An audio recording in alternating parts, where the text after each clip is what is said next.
Buenas noches, jóvenes. El día de hoy vamos a tocar un tema importante en la farmacología del aparato respiratorio. Estamos hablando del asma bronquial y la enfermedad pulmonar obstructiva crónica.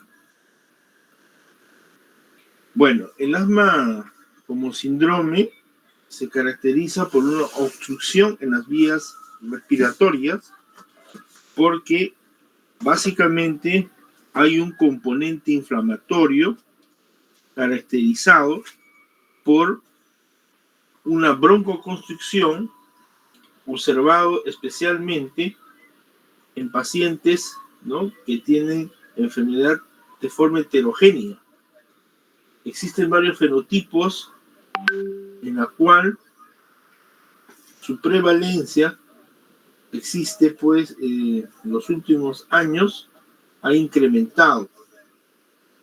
La frecuencia es más entre el 15% en adultos que en niños. Sin embargo, estos trastornos respiratorios ya se caracterizan porque hay un factor, como repito, inflamatorio obstructivo, ¿no?, en la cual en esta broncoconstricción intervienen alergenos, el aire frío, el ejercicio, el estrés emocional.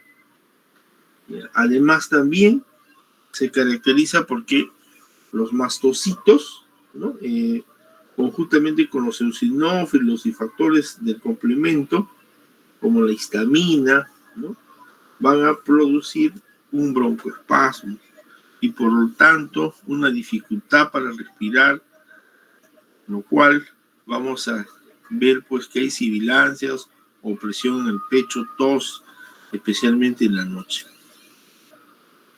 La etiología del asma es compleja, es multifactorial. Si bien es cierto, es una enfermedad que está ligada al cromosoma, ¿no? Sin embargo, podemos decir también que dentro de los factores de riesgo desencadenantes son los alergenos, los irritantes, las infecciones respiratorias y los cambios climáticos, ¿no?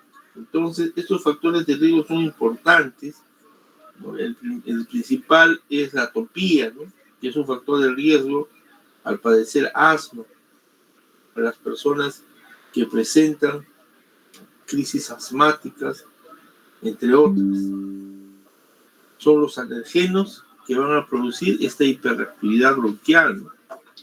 La predisposición genética, se ha hablado mucho sobre la predisposición genética y se ha observado que este trastorno depende de estos mecanismos. En ese sentido, ¿no?, existen genes asociados, ¿no?, incluso, ¿no?, que han definido su participación en la patogenia del trastorno. Sin embargo, también las infecciones, ¿no?, como las bacterias, los virus, ¿no?, producen también una sensibilización alérgica, en lo cual, ¿no?, existe un tema antígeno-anticuerpo. Son muchos factores y también desde el punto de vista epidemiológico, muchos países han aumentado últimamente esta enfermedad. Bueno, algunos exámenes auxiliares importantes como la espirometría, ¿no?, pruebas que provocan broncoespasmo, radiografía de tórax, análisis de sangre, ¿no? Entonces, cuando hablamos de la farmacología del aparato respiratorio, vamos a ver que los fármacos van a actuar justamente inhibiendo y bloqueando estos factores quimiotácticos inflamatorios, como podemos ver.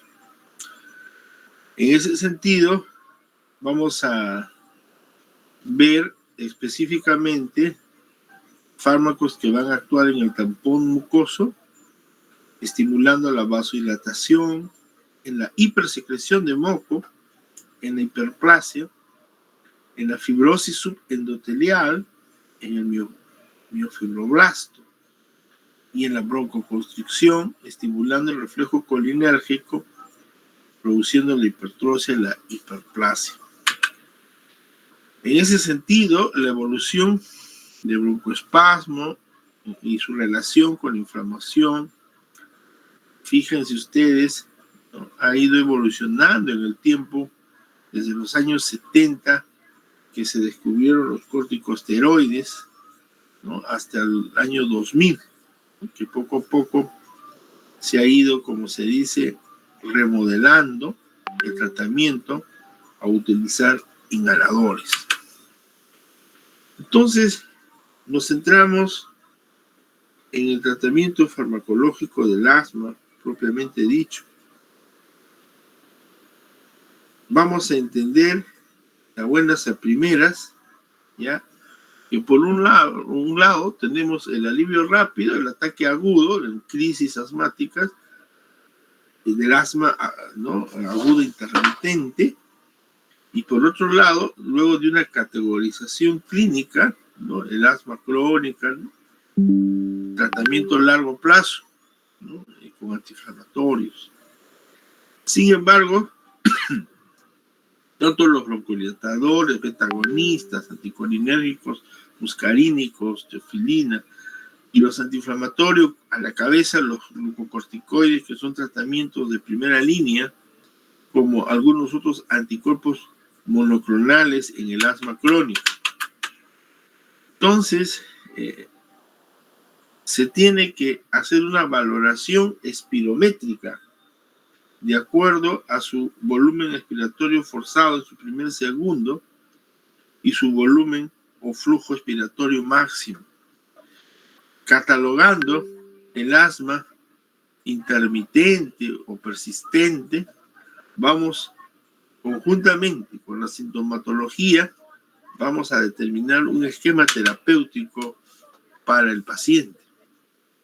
De acuerdo a su clasificación de la gravedad del asma, cuando está controlada con el tratamiento, fíjense ustedes, existen esquemas, ¿no?, algoritmos terapéuticos, escalones terapéuticos, donde a medida, ¿no?, que el paciente va mejorando o no mejora en el cuadro, se avanza de escalón a escalón, ¿no?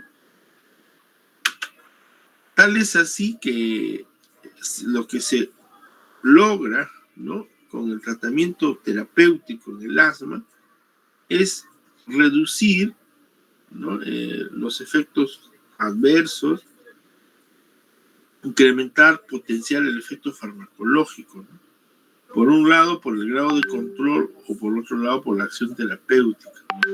Entonces, ¿qué es lo que buscamos en el tratamiento farmacológico? Medidas no farmacológicas y factores de riesgo modificables. Buscamos sacar del cuadro al paciente asmático. Y para eso, en una primera evaluación, vemos una evaluación a nivel de la gravedad según su volumen expiratorio en el primer segundo, ¿no?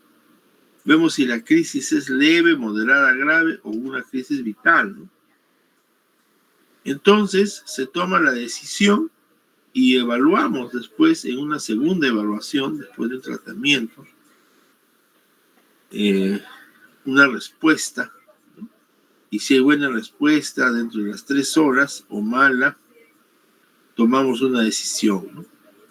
Si es buena la respuesta, se da alta con el tratamiento de prednisona o 5 o 7 días, ¿no?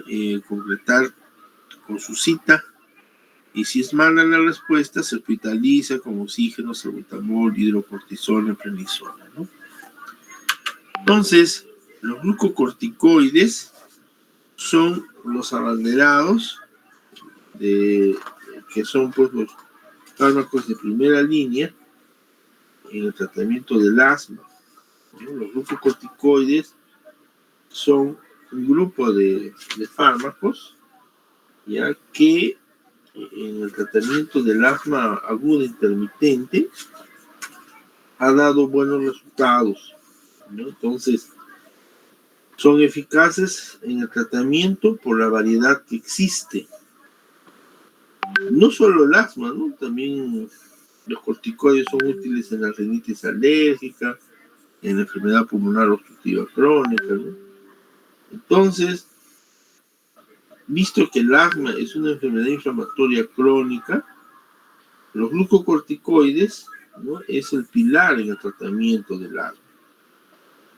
Entonces, los corticoides son antiinflamatorios muy eficaces de que se disponen en el tratamiento del asma y la rinitis. Entonces, la administración sistémica se genera para el tratamiento del asma grave y para el tratamiento a un corto plazo con rinitis alérgica. Entonces, vemos aquí la inflamación, ¿no? Con menos inflamación, ¿no?, o con inhibición de la fosfolipasa. Vemos la síntesis, ¿no?, de proteínas a este nivel.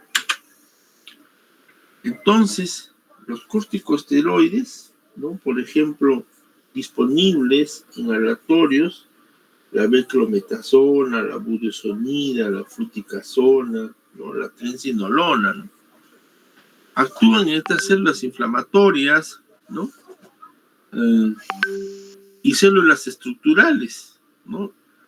Por ejemplo, ¿no?, disminuyendo la citoquina y mediadores, disminuyendo la fuga, aumentando los receptores beta 2 en la musculatura lisa del músculo respiratorio, disminuyendo citoquinas y disminuyendo el moco.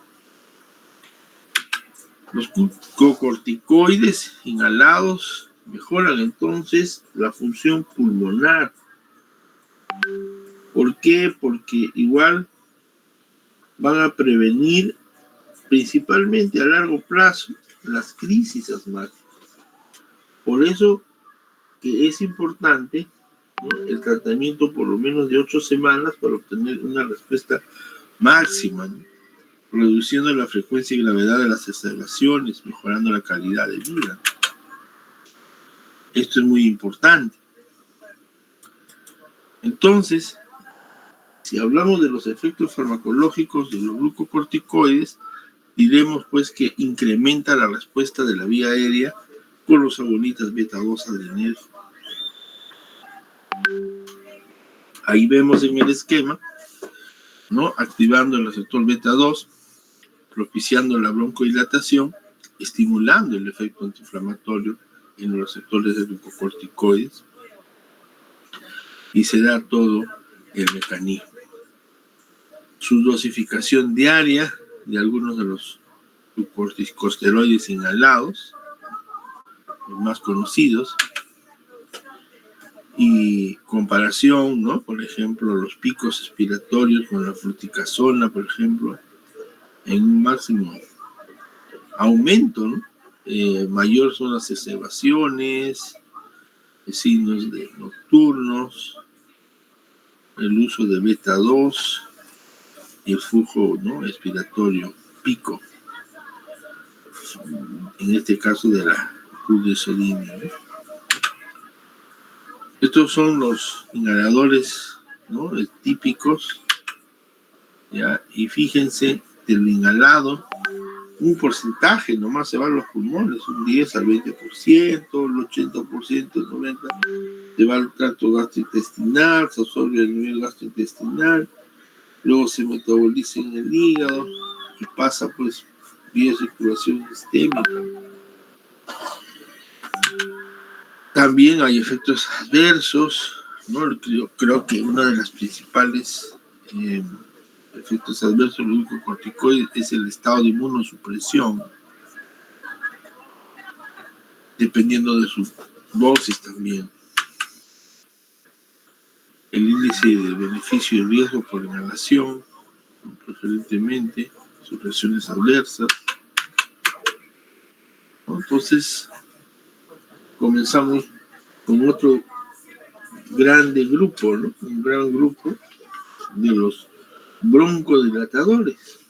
Entonces, ¿qué hacen los broncodilatadores? ¿No? incluyen los agonistas selectivos de los receptores beta-2 adrenérgicos, los antagonistas de los receptores muscarínicos y teofilina. Entonces, todos estos fármacos, como ven, beta-2 y teofilina, uno estimula, el otro inhibe, ya relajan los músculos, ¿no? La musculatura lisa bronquial y previene que alivie, ¿no?, el broncoespasmo. Entonces, los broncodilatadores juegan un papel importante, llamados agonistas beta-2, ¿ya? Y quizás es el único broncodilatador que se utiliza para poner fin a esta crisis. Sin embargo, la teofilina se puede, ¿no?, administrar de manera crónica para reducir la broncodilatación. Entonces, vemos, por un lado, que beta-2, ¿no?, activan los canales de potasio, estimulan el intercambio de sodio y calcio, aumenta el flujo de sodio. ¿Ya? Y vamos a observar todo este nombre. Caterín, mutea tu audio. Caterín, pásenme la voz a Caterín. Ya. Continuamos. Entonces, estos agonistas beta-2 adrenérgicos, ¿ya?, por un lado producen broncodilatación, vasodilatación, inhibición de inhibidores de acción, ¿no? Por otro lado, inhiben la función de los macrófagos, no modifican la respuesta tardía del asma, lo que concierne la hiperactividad bronquial.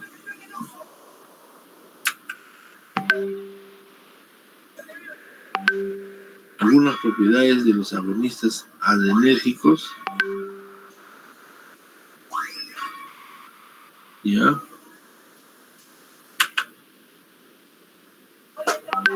También tenemos de corta y larga duración, ¿no? Ahí tenemos la terbulina, salmeterol, el formoterol, ¿no?, los ultra rápidos, el incanterón, todos dependiendo de la duración. Algunos efectos adversos de los beta-2 adrenérgicos por el estímulo más de los receptores beta-1 a nivel cardíaco o un estímulo de los receptores beta-2. ¿Qué más? ¿Cómo actúan? ¿No? Actúan, ¿ya?, directamente en la musculatura lisa, en la membrana, en estos receptores beta-adrenérgicos, exacerbando la inflamación de la vía aérea, ¿no? Algunas recomendaciones, ¿no?, el uso de este tipo de fármacos lo podemos controlar, ¿ya? Entonces, están indicados, ¿no?, según sean inhalados de acción corta, larga, ¿no?, de acción larga también, ¿no?, súper larga. Por otro lado, hablamos de la teofilina, ¿no? La teofilina también es un potente broncodilatador, antiinflamatorio. Su preparado, ¿no?, su subclínico,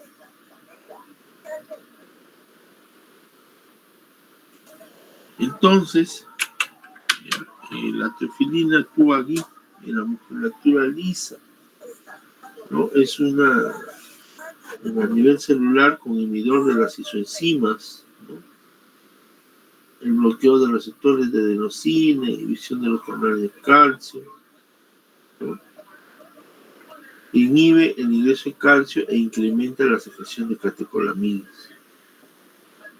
Todos estos efectos pueden contribuir a los efectos antiinflamatorios ¿no? Y broncodilatadores. Además, la teofilina, ¿no? Actuando pues a ese nivel, vamos a ver que también tienen otras tipos celulares, ¿no? Donde actúan, ¿no? En la célula endotelial, en los músculos esqueléticos respiratorios, en los musculatura lisa, en los aparatos respiratorios, ¿no? Farmacocinéticamente hablando, bueno, tiene pues la isoestima C, I de yo-yo, P, I, A2.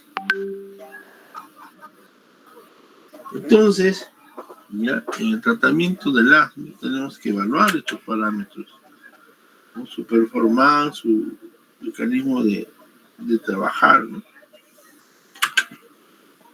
Algunas reacciones adversas, náuseas y vómitos, insomnio, se debe monitorizar a nivel mayor. ¿Qué más? Luego vamos a lo que se llama los anticuerpos monoclonales. ¿Ya? En ese sentido, ya vamos a ver ya que tiene también actividad en el AMP cíclico, ¿no? Y en los macrófagos. Algunas reacciones adversas, ¿no? Y hacemos un alto. Delegado, ¿me copias?